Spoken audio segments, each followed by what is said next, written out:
हरे कृष्णा। सभी वैष्णव भक्तों के चरणों में दंडवत प्रणाम। जय एकादशी व्रत कथा। माघ मास की जय एकादशी व्रत कथा। पिशाच योनि से मिलती है मुक्ति। भगवान श्री कृष्ण कहते हैं कि राजन, इस कारण एकादशी व्रत करना चाहिए। इस साल माघ मास के शुक्ल पक्ष की एकादशी व्रत का 8 फरवरी को रखा जाएगा। इसे जया एकादशी कहते हैं। इस व्रत को रखने से पिशाच योनि से मुक्ति मिलती है। इसकी कथा इस प्रकार है। युधिष्ठिर ने भगवान श्री कृष्ण से पूछा कि भगवान, आप कृपा करके बताइए कि माघ मास के शुक्ल पक्ष की एकादशी कौन सी एकादशी आती है, उसकी विधि क्या है, उसमें किस देवता का पूजन होता है। तो भगवान श्री कृष्ण बोले, राजेंद्र, माघ शुक्ल पक्ष में जो एकादशी आती है उसका नाम जया एकादशी है। यह सभी पापों को हरने वाली उत्तम तिथि है।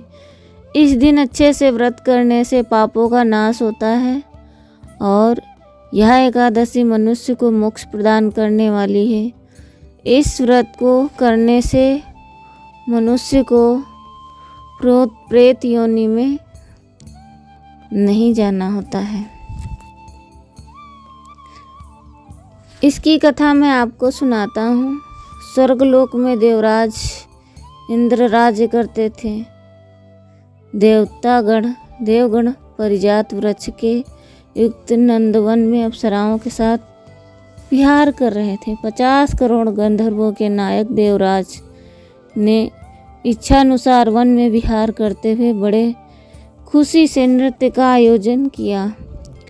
गंधर्व उसमें गान कर रहे थे, जिनमें पुष्पदंत चित्रसेन और उसका पुत्र 3 लोग प्रधान थे।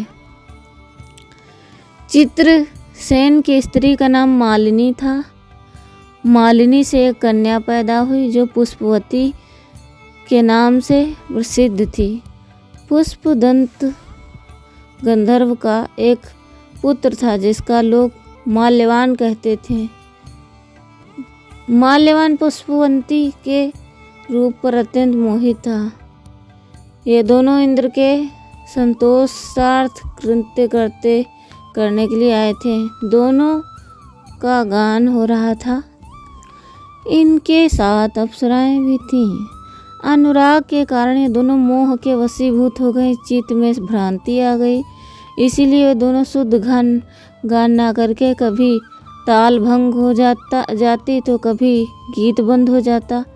इंद्र ने इस प्रमाद पर विचार किया और इसे अपना अपमान समझकर कुपित हुए। इस प्रकार दोनों को शाप देते हुए बोले, अरे मूर्खों, तुम दोनों पर धिक्कार है। तुम लोग पतित और मेरी आज्ञा भंग करने वाले हो। इसीलिए पति पत्नी के रूप में पिशाच हो जाओ। इंद्र के इस प्रकार शाप देने से दोनों के मन में बड़ा दुख हुआ। वे हिमालय पर्वत पर चले गए और पिशाच योनि पाकर भयंकर दुख भोगने लगे। शारीरिक पातक से उत्पन्न ताप से भी पीड़ित होकर दोनों ही पर्वत की कंदराओं में विचरण करने लगे। एक दिन पिशाच ने अपनी पत्नी पिशाची से कहा, हमने कौन सा पाप किया जिससे हमें पिशाच योनि प्राप्त हुई। नरक का कष्ट बहुत भयंकर है और पिशाच योनि से भी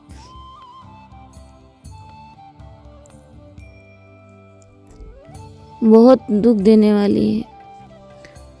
अतः पूर्ण प्रयत्न करने के पाप से बचना चाहिए।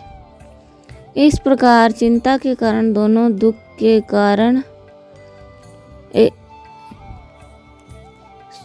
सूखते जा रहे थे। देवगण से माघ मास में शुक्ल पक्ष की एकादशी तिथि प्राप्त हो गई। जया नाम से विख्यात उन तिथियों से उत्तम है उस दिन दोनों ने सब आहार त्याग दिए। उन्होंने जलपान भी नहीं किया, किसी जीव की हिंसा नहीं की, यहाँ तक कि खाने के लिए फल भी नहीं काटा। दुखी होकर पीपल के पेड़ के पास बैठ गए। सूर्यास्त हो गया। उनके प्राण लेने वाली भयंकर रात्रि उपस्थित हुई। उन्हें नींद नहीं आई। वे रति या और कोई सुख भी पा सके। सूर्योदय हुआ। द्वादशी का दिन आया। इस प्रकार उस पिशाच दंपति के द्वारा जया एकादशी उत्तम व्रत का पालन हो गया। उन्होंने रात में जागरण भी किया। उस व्रत के प्रभाव से तथा भगवान विष्णु की शक्ति से दोनों का पिशाचत्य दूर हो गया। पुष्पवंती और माल्यवान अपने पूर्व रूप में आ गए, जिनके दिल में वही पुराना स्नेह उमड़ रहा। उनके शरीर पर पहले जैसे अलंकार शोभा पा रहे थे। दोनों मनोहर रूप धारण करके विमान में बैठे और स्वर्गलोक में चले गए। वहाँ देवराज इंद्र के सामने जाकर दोनों ने बड़ी प्रसन्नता से उन्हें प्रणाम किया। उन्हें यश रूप में देखकर उस रूप में देखकर इंद्र को बड़ा आश्चर्य हुआ। उन्होंने पूछा बताओ किस पुण्य के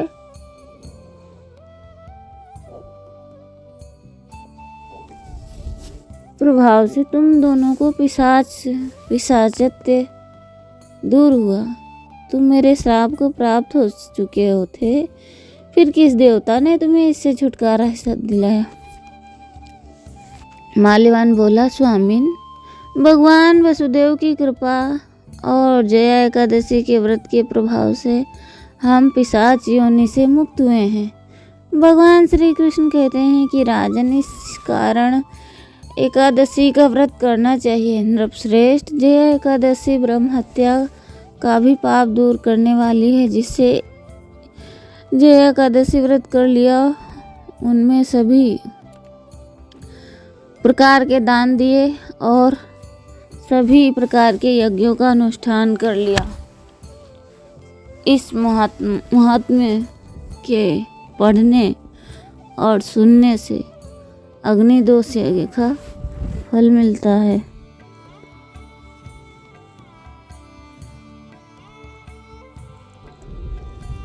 सब तिथियों में भगवान को सबसे प्रिय माधव तिथि प्रिय है।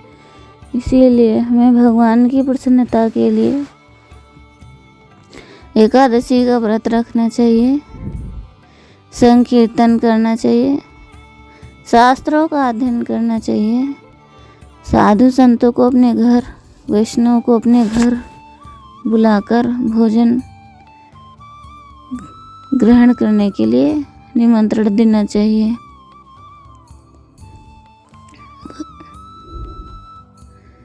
हरे कृष्णा। तो ये आपको कथा कैसी लगी हमें ज़रूर बताएं और हमारी आने वाली कथाओं का आप प्रतीक्षा करें। आगे आने वाले समय में बहुत अच्छी अच्छी कथा आपके लिए आएंगी। अब तक के लिए हरे कृष्णा कृष्णा कृष्णा हरे हरे, हरे राम राम राम हरे हरे।